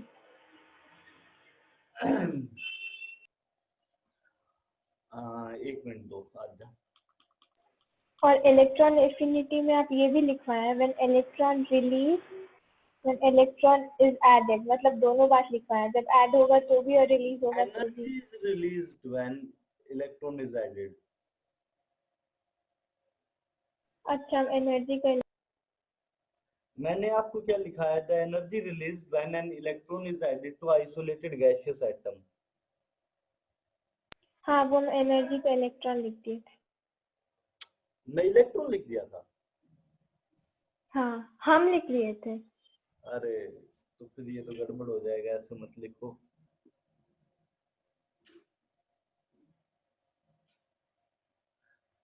अच्छा, एनर्जी की बात कर रहा था मैं, द एनर्जी रिलीज। हाँ, वो समझ आ गया, एनर्जी लिख लिए, सब आ गया है। अब आ गया है, ठीक है। सेकंड फैक्टर देखो, अगर न्यूक्लियस का अट्रैक्शन ज्यादा हुआ तो उस केस में क्या होगा, इलेक्ट्रॉन एफिनिटी क्या होनी चाहिए, डिक्रीज करनी चाहिए, इंक्रीज करनी चाहिए। देखो न्यूक्लियस का अट्रैक्शन ज्यादा है तो जो नया इलेक्ट्रॉन आएगा शेल में उसको भी ज्यादा अट्रैक्शन फील होगा, मतलब ओवरऑल सिस्टम की एनर्जी क्या हो जाएगी, कम हो जाएगी, मतलब एनर्जी रिलीज ज्यादा आएगा। कैसे, देखो अगर न्यूक्लियस ज्यादा अट्रैक्शन लगा रहा होगा तो क्या होगा, जब इलेक्ट्रॉन यहां पर आप डालोगे तो ये ज्यादा स्ट्रोंगली अट्रैक्ट होगा इलेक्ट्रॉन इस न्यूक्लियस से, और ज्यादा स्ट्रोंगली अट्रैक्ट होगा मतलब सिस्टम स्टेबल है। आद्या, हाँ, ये इलेक्ट्रॉन जो आपने डाला है ये ज्यादा स्ट्रोंगली अट्रैक्ट होगा, मतलब सिस्टम ज्यादा स्टेबल है, और ज्यादा स्टेबल हुआ है मतलब एनर्जी निकल गया होगा एक अमाउंट ऑफ एनर्जी, क्योंकि सिस्टम की जितनी ज्यादा एनर्जी कम होती है सिस्टम उतना ज्यादा स्टेबल होता है। एनर्जी हाँ, कम हो रही है इसका मतलब ये है कि सिस्टम स्टेबल हो जा रहा है। तो एनर्जी कम कैसे होगी, जितनी ज्यादा एनर्जी एटम रिलीज कर दे उतना ज्यादा एनर्जी इसका कम होता जाएगा। खुद से जितना ज्यादा एनर्जी को बाहर निकाल देगा उतना ज्यादा एनर्जी इसका कम होता जाएगा और ओवरऑल स्टेबिलिटी इंक्रीज कर जाएगी। सो जेड इफेक्टिव बढ़ने से इलेक्ट्रॉन एफिनिटी पे क्या इफेक्ट आना चाहिए, electron affinity should increase with Z effective. इस बात में डाउट है तो बताओ। नहीं।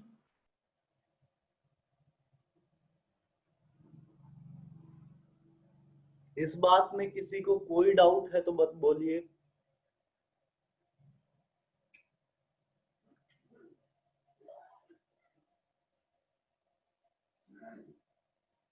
किसी को कोई डाउट नहीं, बहुत बढ़िया। थर्ड फैक्टर है stable electronic configuration, stable electronic configuration.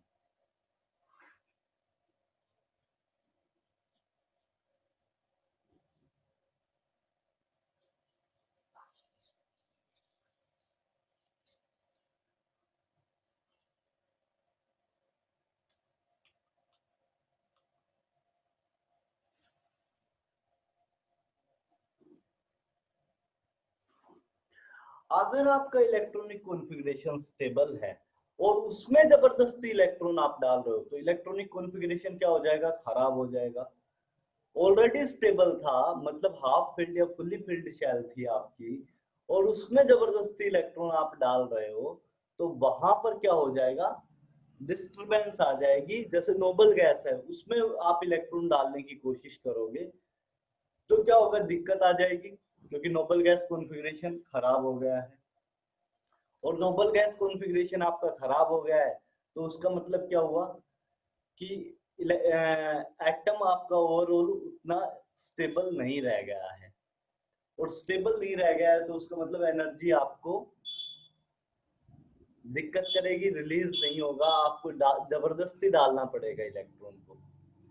Usually तो क्या होता था, एनर्जी रिलीज होता था, लेकिन ऑलरेडी स्टेबल कॉन्फ़िगरेशन है उसमें आप डालने की कोशिश कर रहे हो तो स्टेबल से अनस्टेबल की तरफ जा रहे हो, मतलब आपको एनर्जी देना पड़ेगा। स्टेबल पर आने के लिए तो सिस्टम एनर्जी रिलीज कर रहा था। इसको ऐसे समझो, एक मिनट देना।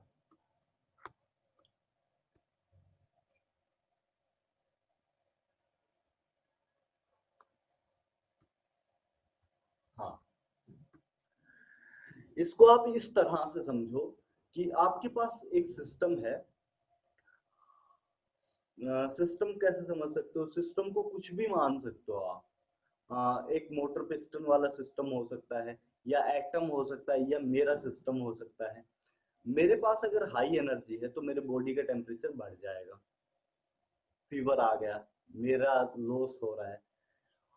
स्टेबल कैसे हो जाएगा? मैंने एक पैरासीटामोल ली, एनर्जी पसीना आया, एनर्जी निकल गई, सिस्टम मेरा स्टेबल हो गया।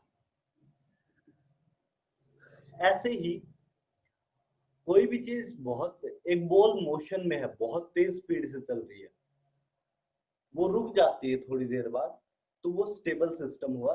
वहां पे काइनेटिक एनर्जी फ्रिक्शन की फॉर्म में वेस्ट हो गई है। मतलब उसने जो बॉल थी उसने अपनी काइनेटिक एनर्जी को फ्रिक्शन की वजह से रिलीज कर दिया। बॉल ने अपनी काइनेटिक एनर्जी को रिलीज कर दिया।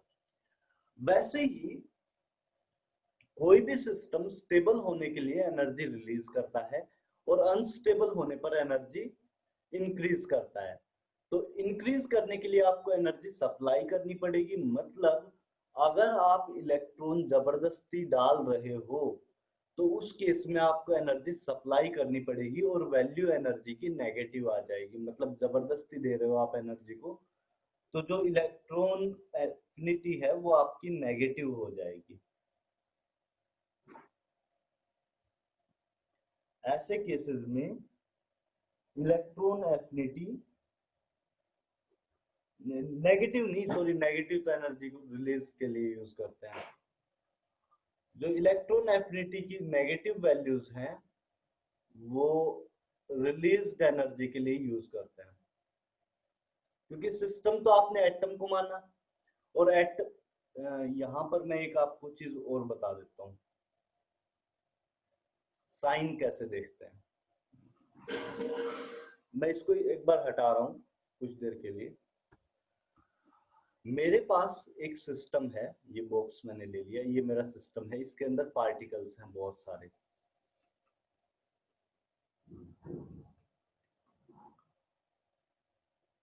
इसके ऊपर एक ये पिस्टन रखा हुआ है।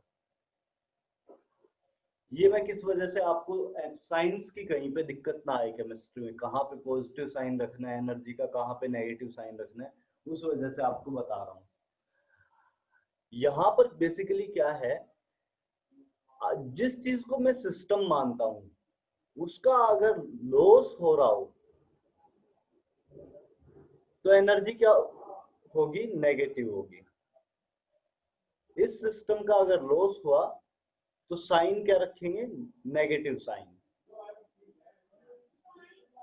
और इस सिस्टम का गेन हुआ तो एनर्जी को क्या साइन, एनर्जी का साइन क्या हो जाएगा? Positive sign. ये सिस्टम अगर एनर्जी लूज करे तो नेगेटिव साइन, अगर एनर्जी गेन करे तो पॉजिटिव साइन। ये एक बड़ा सिंपल फंडा होता है।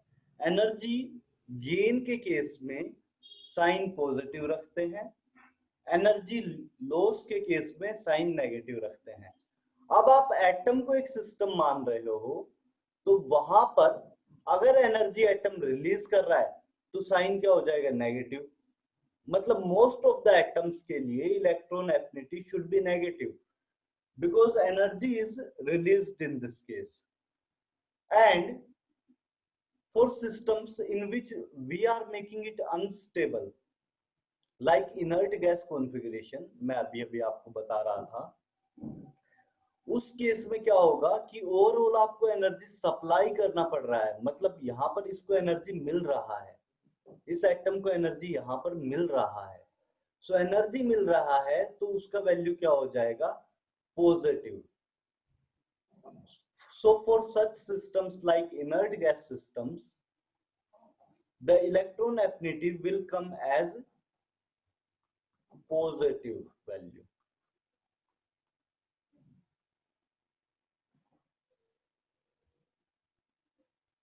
एक मिनट।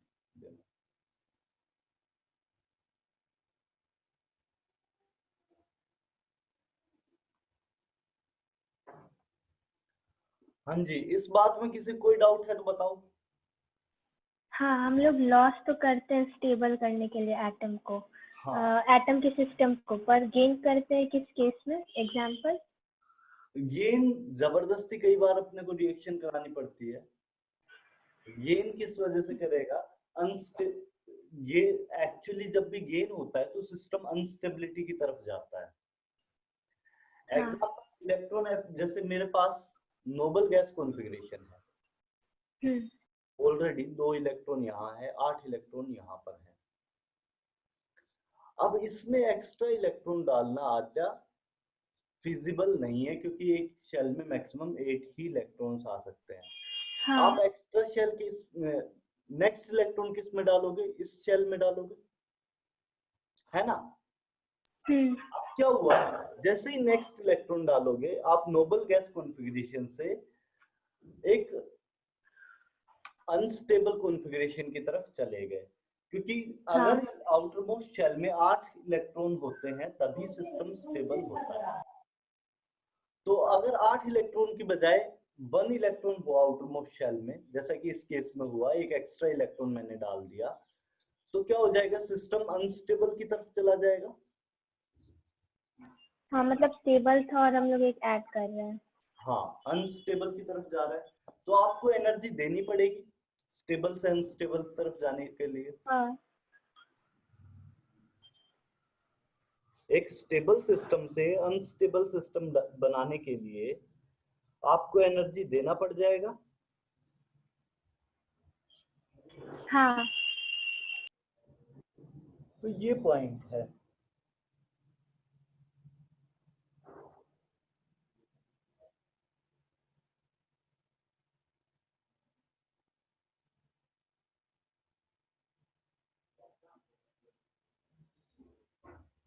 चलिए, तीनों फैक्टर आपके कवर हो गए हैं।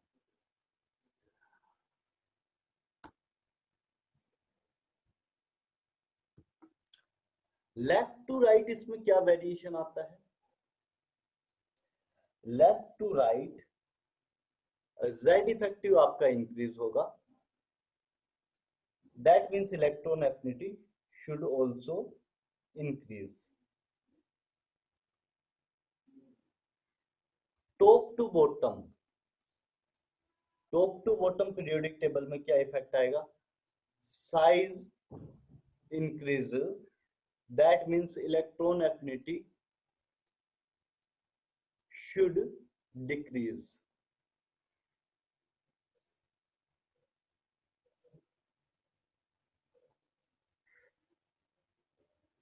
Left to right, top to bottom मैंने आपको बताया।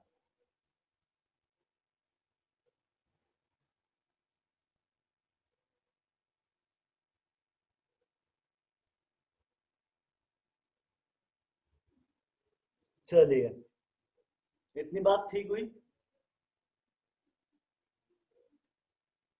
ये कॉपी में साथ साथ लिख लेना।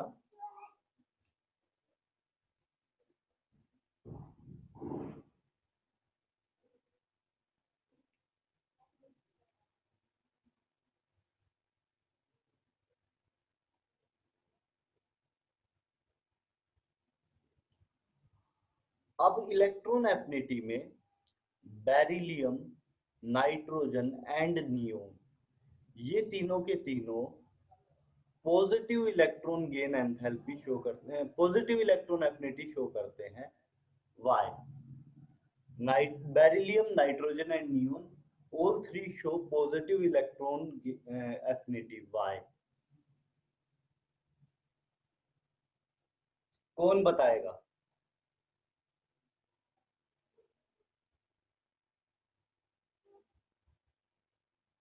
एनर्जी लॉस कर रहा है इसलिए।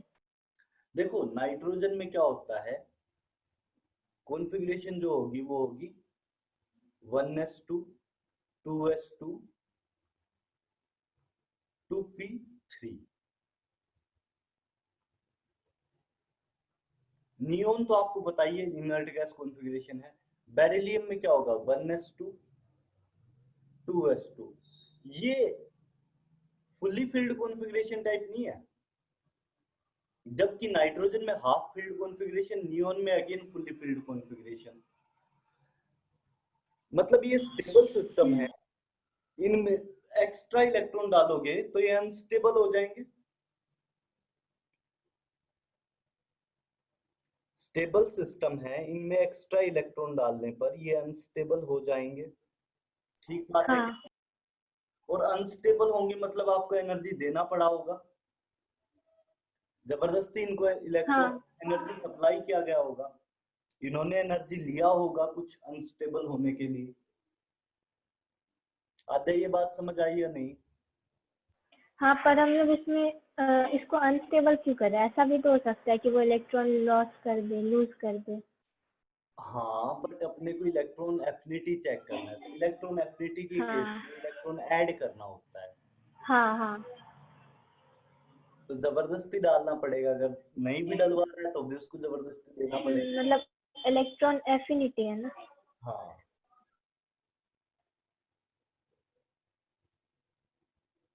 ठीक है। तो यहां तक आपका ये लेक्चर था।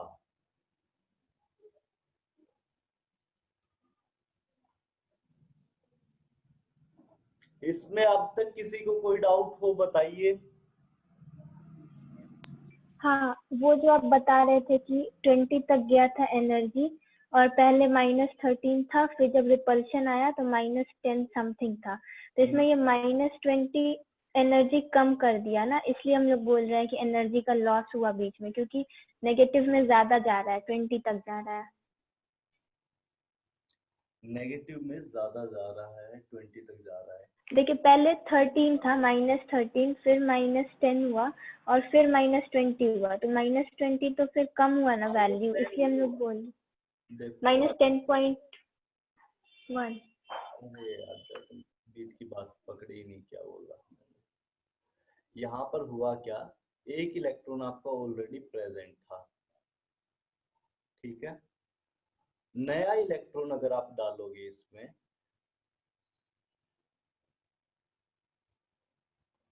पहले वाले का था -13.4 एनर्जी, पहले जो इलेक्ट्रॉन प्रेजेंट था इसका -13.4 इलेक्ट्रॉन वोल्ट एनर्जी था।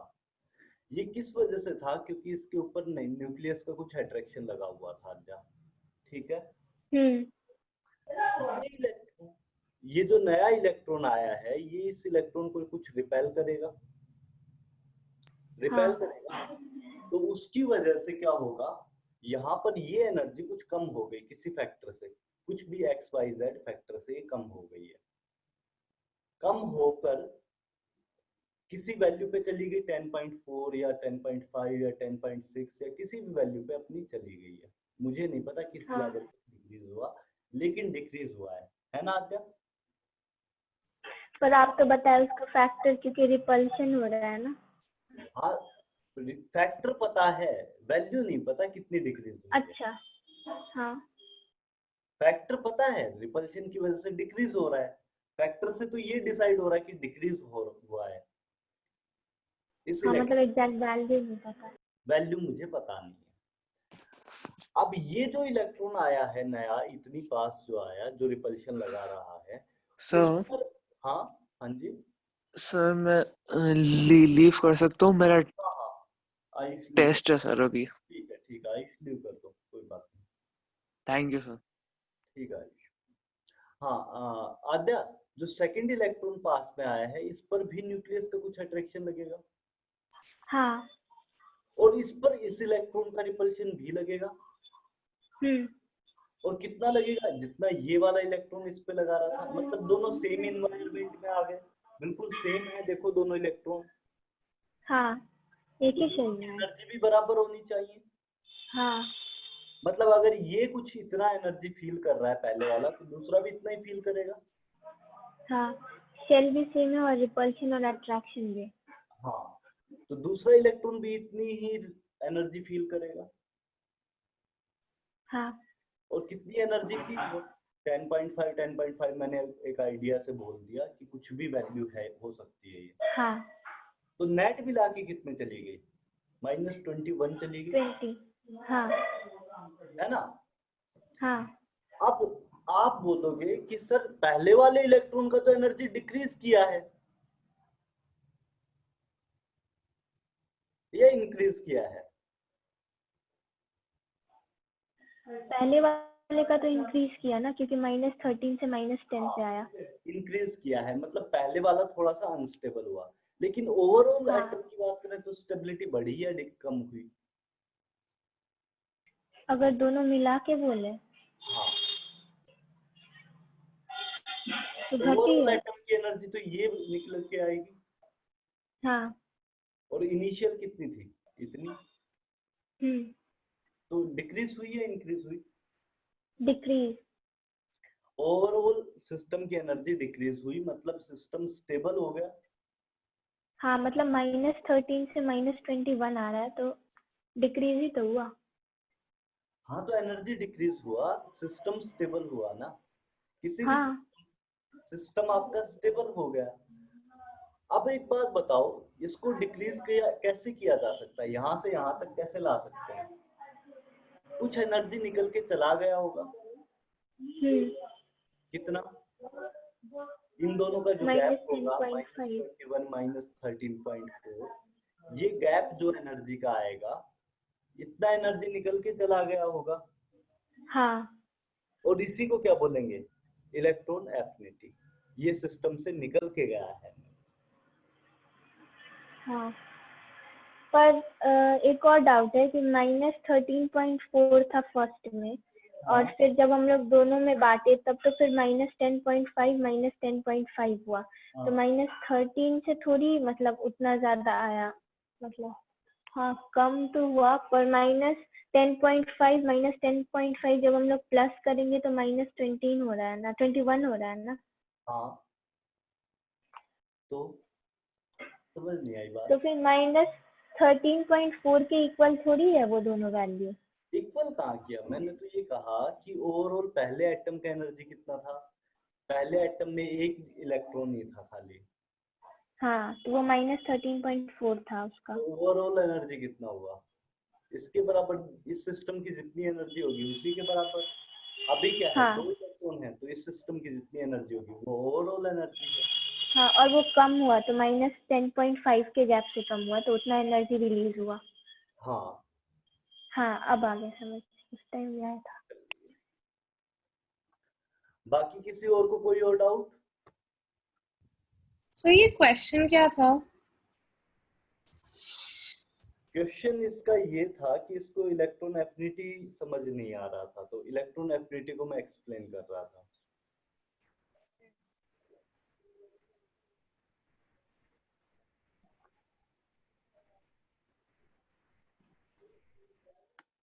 इलेक्ट्रॉन एफिनिटी का ही एक्सप्लेनेशन मैंने यहाँ पर दिया था। प्रणव, परम, अमन, आर्यन, कोई डाउट हो तो बताइए। इलेक्ट्रॉन एफिनिटी आयनाइजेशन एनर्जी में।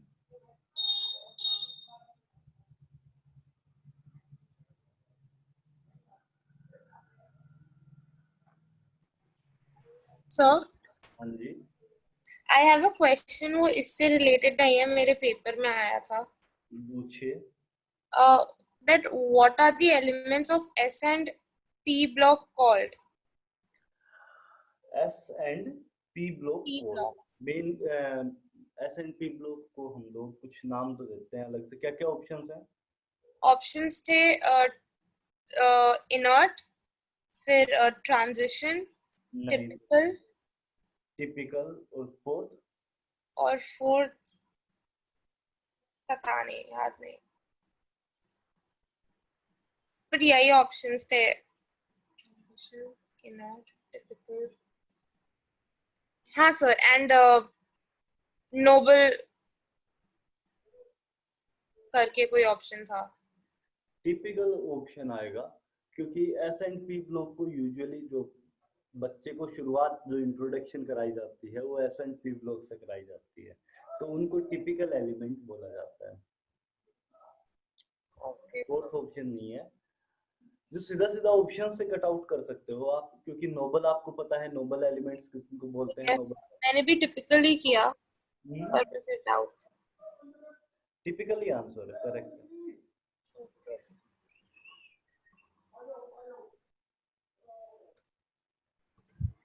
Thank you, sir. चलिए एंड करते हैं। Bye everyone. Thank you thank you sir. And thank you, sir. Bye, sir. Thank you.